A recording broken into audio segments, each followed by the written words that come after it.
এই 5 বছরে ভালোই উন্নয়ন হয়েছে। কি কি উন্নয়ন হয়েছে যদি একটু বলেন? এই রাস্তাঘাট তাছাড়া এমনি ডাকলে আসে। আপনাদের বিধায়ক কি খোঁজ খবর রাখে আপনাদের? হ্যাঁ, আমাদের খোঁজ খবর রাখে, ফোন টোন করলে আসে। কি চাইছেন, মানে আবার তো নির্বাচন ঘোষণা হয়ে গেছে, আমরা অসীম বিশ্বাসকেই চাইছি। উনি কোন রাজনৈতিক দল করে জানেন আপনি? হ্যাঁ, বিজেপি। এই গ্রামটার নাম কি? বহির্গাছি পঞ্চায়েত, গ্রাম রামেশ্বরপুর। আচ্ছা, বিধায়ককে চেনেন? হ্যাঁ, চিনি। আবার তো নির্বাচন আসছে, আপনারা কাকে ভোট দেবেন ভাবছেন? আমরা ভাবছি এমএলএ অসীম বিশ্বাসকে ভোট দেব। কেন? উনি বিধায়ক ভালো, আমাদের খোঁজ খবর নেয়। আচ্ছা। অসুবিধে হলে আমরা ফোন করলে আসে, রাস্তাঘাট করে দিচ্ছে আমাদের। সব দিক দিয়েই উন্নতি করছে উনি, ওর জন্য ওনাকে আমরা ভোট দিতে চাই। আচ্ছা, উনি কোন রাজনৈতিক দল করে জানেন? হ্যাঁ, বিজেপি। এই 5 বছরে আমাদের উন্নয়ন হয়েছে অনেক। আচ্ছা, কি নাম আপনার? ইতি সরকার। পশ্চিমবঙ্গের প্রথম কথা, যেখানে কোনো উন্নয়ন নেই।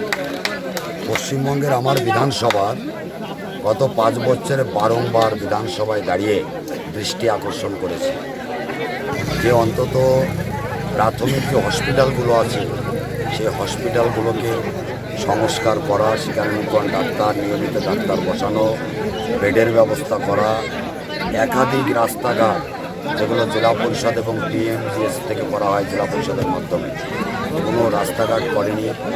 দ্বিতীয় যেটা আমাদের এখানে একটা ভালো এখানে আমাদের দরকার ছিল, একটা ফায়ার ব্রিগেডের একটা উত্তর পূর্ব বিধানসভা কিন্তু বড় অগ্নি সংযোগ হয়, তার নির্বাপকের কোনো ব্যবস্থা নেই। একদিকে হাঁসখালি অর্থাৎ কৃষ্ণনগর, আর একদিকে হচ্ছে রানাঘাট, দুটো জায়গায়। এবং চুন্নি নদী, ইছামতি নদীর পাড়ে, ইছামতি নদীর পাড়ে যে অবস্থায় রয়েছে তার ব্রিজটা, বারহাট্টা মামজোয়ান ঘাট, এগুলো বিজেপির সরকার আসছে, যে কাজগুলো তৃণমূল কংগ্রেস করেনি সেই কাজগুলো মানুষের আশীর্বাদ পেয়ে পশ্চিমবঙ্গের বিধানসভায় আবার পুনরায় যাব এবং সরকারে আসব এই অসম্পূর্ণ কাজগুলো করব।